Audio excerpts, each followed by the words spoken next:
regreso acá en su espacio Voz para el Cambio, una ventana abierta de posibilidades, escuchando las reflexiones del colega y amigo Alfonso Torres Ulloa, haciendo esa panorámica, una mirada realmente centrada en los problemas fundamentales que afectan, aquejan a nuestra sociedad, nuestro país, la República Dominicana. Y nosotros como espacio televisivo, como espacio de comunicación, jamás nos vamos a quedar indiferentes ante estas problemáticas. Y las cosas hay que decirlas, no importa a quién le guste, hay que decirlas, porque eso es un compromiso que tenemos nosotros acá en Voz para el Cambio. Y los gobiernos que han estado, los gobiernos que están y los que vendrán, siempre van a encontrar de frente esta plataforma para cualquier cosa que se hagan indebida, poder hacer las denuncias pertinentes acá en este espacio. Y nosotros también, dentro de lo que es en el marco de lo que celebramos en el día de hoy a nivel mundial, hoy celebramos el Día Mundial de la Niñez en situaciones vulnerables de calle. La niñez en situaciones vulnerables de calle. Y uno pregunta, pero ¿y cómo? ¿Hay un día especial para esa población? Sí, hay un día de la niñez, pero también hay un día, en el día de hoy, ya en el 2012 se creó a nivel de la ONU, y sobre todo lo que tiene que ver UNICEF, el tema de la niñez, se creó un día que se recuerde, que se conmemore y sobre todo que se intente hacer reflexión o reflexiones con estos casos, con esta población tan importante, porque el ser humano es importante porque tiene una dignidad en sí mismo. Entonces, cuando esa dignidad es agredida, esa dignidad es afectada, entonces hay una violación de derechos. Y cuando tratamos el tema de la niñez, entonces ya eso es una población sumamente vulnerable, y si lo vemos no solamente por ser niños, sino ver los niños en esa situación de desigualdades sociales, en esa situación del peligro que se encuentra, que viven en la calle, entonces hay una mayor vulnerabilidad.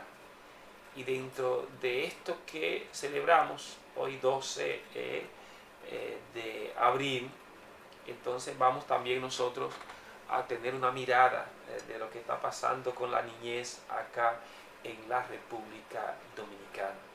Cuando uno habla de derecho de la niñez, entonces uno mira tantas cosas que hay que hacer, tantas cosas que hay que seguir pregonando, seguir denunciando en nuestro país y en el mundo.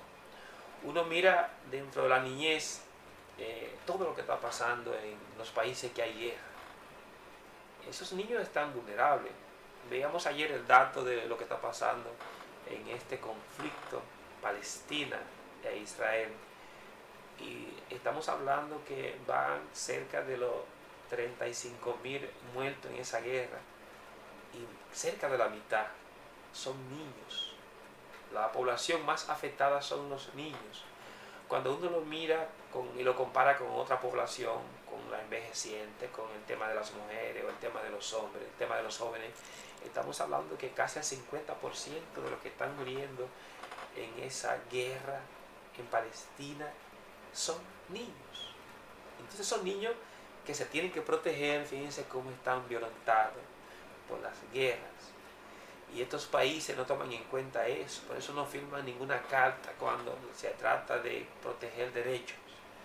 Y los países que apoyan también esa guerra, y los países que dan los recursos, proporcionan armas a estos países para que estén en guerra matándose uno con otros, entonces también están vulnerando, están asesinando, están creando todavía una mayor vulnerabilidad a ese sector de la niñez. Entonces vemos cómo mundo va creciendo, se habla de la economía, grandes economías, las grandes ciudades, cómo va, todo, los países se miden por esa gran riqueza.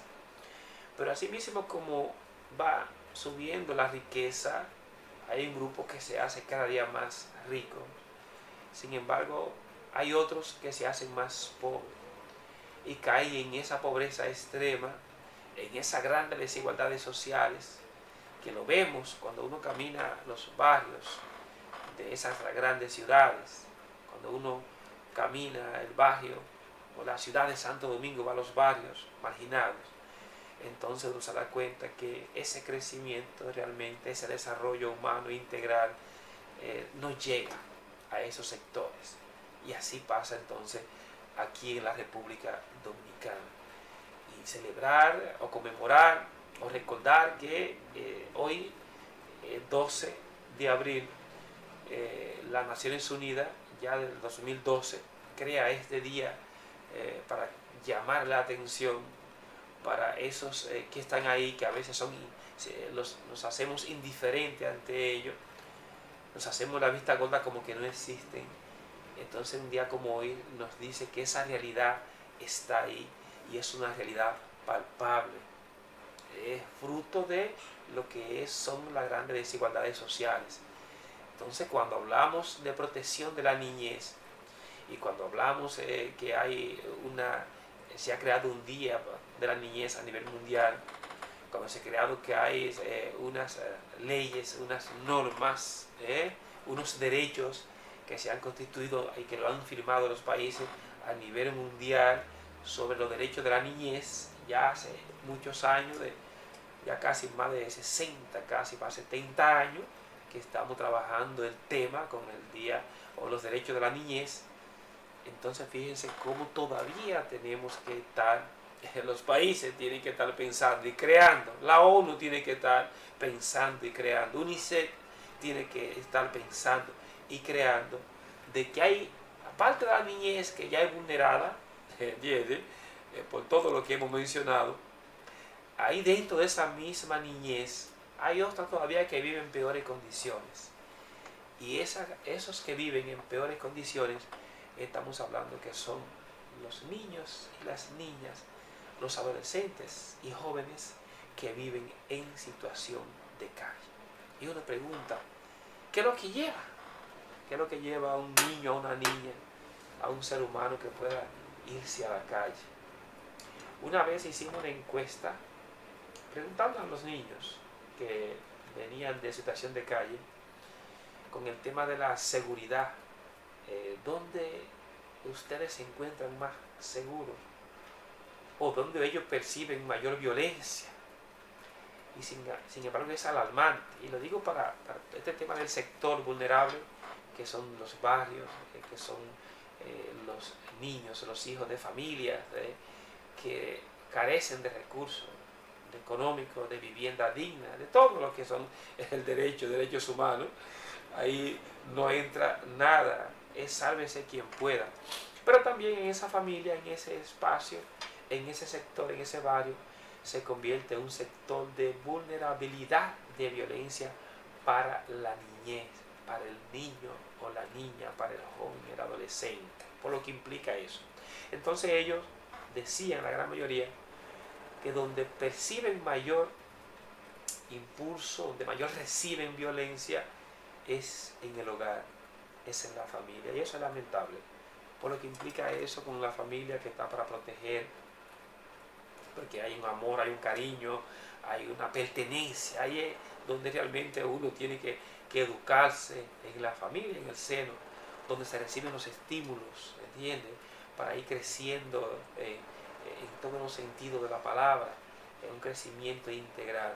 Y sin embargo, esos niños decían que donde más perciben violencia es en el seno familiar, y por eso ellos se iban a la calle. Pero en el segundo elemento o el segundo espacio donde ellos percibían más violencia a partir de esa encuesta que se hizo a los propios niños, el segundo espacio que ellos recibían violencia era la escuela. La escuela, fíjense que el segundo espacio más importante en todo lo que tiene que ver con la educación, la formación, el acompañamiento a ese niño, a esa niña que luego será el papá, el mamá, el profesional del futuro, del presente y del futuro, que va a asumir una posición en la sociedad. Y ese niño percibe, luego de su casa, en segundo lugar, percibe la violencia en la escuela. Y ya en tercer lugar, era la calle. Entonces, es bueno saber eso, para entender por qué un niño se siente, en este caso, un niño en situaciones especiales de vulnerabilidad, y lo lleva a la calle. Estos niños que están en la calle, uno se pregunta por qué prefieren la calle y no el espacio familiar, el espacio de la escuela. Y es porque todavía la calle, que es sumamente violenta, ya ustedes saben lo que implica eso, nosotros que le tenemos miedo a la calle, con el tema de la inseguridad, entonces ese niño se siente más seguro, con todo eso, se siente más seguro en la calle que en la escuela, que en la familia. Entonces, son cosas que llaman la atención, son cosas que tienen que llevar a una reflexión más profunda a partir de lo que es el papel del Estado. En todos los países estamos hablando, del Estado dominicano, porque todavía estamos lidiando, estamos trabajando con lo que es con los niños en situación de calle. Hace ya un tiempo que el organismo que tiene que ver para la protección de la niñez y adolescencia de la República Dominicana, como se llama, CONANI, hace tiempo que casi cerró todas las casas que tenía para trabajar con el tema, con la niñez, con esta población, tanto niñez de calle, pero sobre todo también niñez que hay conflicto en la familia, que se lo quitan a la familia, y la niñez muchas veces quedan huérfanos, padre y de madre, y no tienen. Entonces el Estado, a través de CONANI, que es el regulador y es que es el responsable para darle un espacio, para crear las condiciones y para que esos niños realmente sean sujetos de derecho. Ahí es que está. Entonces, cuando un Estado falla en el tema de la niñez, cuando un Estado falla en el tema de los envejecientes, cuando un Estado falla en el tema de la mujer, entonces tenemos un Estado fallido. Díganme a ver, ¿qué creen ustedes? Si no resuelve a estas poblaciones que son sumamente vulnerables. Y miren, háganse una mirada de lo que pasa en la República Dominicana. ¿Qué pasa con los envejecientes? ¿Qué pasa cuando una persona en este país pobre llega envejeciente? No hay manera de que encontrar las casas, los lugares, los hogares que tienen este tipo de trabajo ya no dan abasto. No dan abasto para la cantidad de personas que tienen y que ya no pueden recibir más. Pero también estos hogares no tienen los recursos necesarios para hacer un trabajo decente en esta población. Y lo mismo pasa también con el tema de la niñez en la República Dominicana. Los hogares no dan abasto. Los que trabajan con la niñez no tienen ya espacio. Los que trabajan con la niñez, los hogares que trabajan con la niñez, no tienen. Los que trabajan más con la niñez también vulnerable, con estos niños, adolescentes y jóvenes que vienen en situación de calle, tampoco tienen espacio y menos los recursos, porque el Estado no le proporciona los recursos. Ya las ONGs en este país realmente no están recibiendo los fondos, porque otras ONG que tenemos que reciben el dinero y no hacen el trabajo, luego en su accionar perjudican a las ONG que sí están haciendo el trabajo. Y este gobierno ya cuando empezó paralizó casi a todas las ONG, paralizó los recursos por todo el desorden que encontró también de muchas ONG que nada más tienen el nombre y percibiendo recursos del Estado todos los meses, todos los años, y luego esas personas, esas instituciones, cuando se les pide cuenta, no hay manera de justificar dónde han invertido, dónde han gastado esos miles de pesos, pero también millones de pesos que reciben esta ONG en el año. Entonces yo creo que hay que afinar bien. El Estado tiene que trabajar realmente para crear las condiciones, crear los mecanismos de vigilancia, de control, crear y mirar cuáles son estas instituciones realmente de diferentes niveles, de iglesias. La Iglesia Católica tiene muchas instituciones de estas que trabajan con estas poblaciones vulnerables y sobre todo con el caso de la niñez. Y niñez en una situación vulnerable porque viven en la calle. Y si hablamos de la niñez que viene con una condición, que nacen con una condición y sobre todo cuando hay familias que no pueden pagar el costo de esta condición, de esa niñez, de ese niño que le nace con un problema, entonces el Estado no puede ser indiferente ante eso. Hay que seguir creando más casas que dan esta asistencia. Ya el Estado ha creado algunas, ya en el otro gobierno del PLD encabezado por Danilo Medina, ya creó el CAI. Vemos algunos aquí en Santo Domingo, hay en Santiago. Conozco un hogar de eso, una casa en San Juan de la Maguana, que le da seguimiento a estos casos de condiciones especiales de la niñez dominicana. Entonces, es ahí que tenemos nosotros que empujar, ver el presupuesto de la República, ver las instituciones que están trabajando con estas poblaciones vulnerables y entonces conjunto, como sociedad, el Estado, principal organismo de control y seguimiento y que tiene los recursos, crear las condiciones para que los recursos lleguen a estos hogares, a estas instituciones que están trabajando por un bienestar, por una dignidad a esa población, en este caso la niñez en la República Dominicana. Vamos a una pausa y cuando regresemos hay más acá en Voz para el Cambio.